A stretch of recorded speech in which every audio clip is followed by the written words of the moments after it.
Alright guys, sa mapagpalang araw sa inyong lahat, meron tayong reaction video. NLEX, nag-aanda na ng inaasahang dagsa ng mga uuwi sa Metro Manila. Ayan, pinag-aanda na ng management ng North Luzon Expressway ang inaasahang pagdagsa ng motorista sa Metro Manila.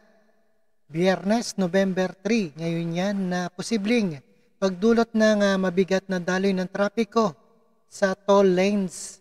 At panoorin po natin ang buong detalye dito sa UNTV.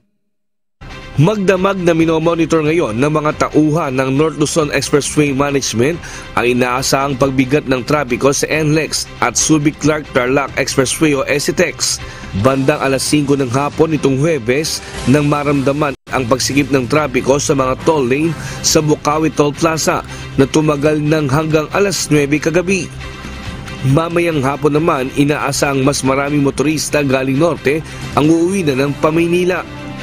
Ayon kay NLEX Traffic Manager Robin Ignacio, ang talagang peak period o rush hour ay sa araw pa ng Sabado ng hapon hanggang Lunes ng umaga. Pero hindi pa rin nila inaalis ang posibilidad na marami pa rin ang maagang uuwi upang makaiwas sa mas matinding trapiko sa weekend. Expectation is siguro mga Sabado ng hapon or gabi, baka meron na tayong mga kababayang babalik. Tapos yung Sunday afternoon at saka hanggang Monday early morning, yun yung ina-anticipate namin na dagsaan yung babalik.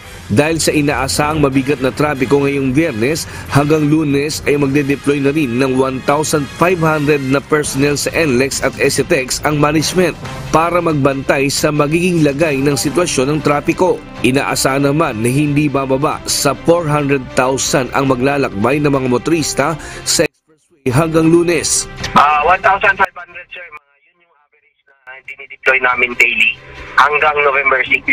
From toll teller, patrol crew, traffic marshal, security at saka mga incident response team.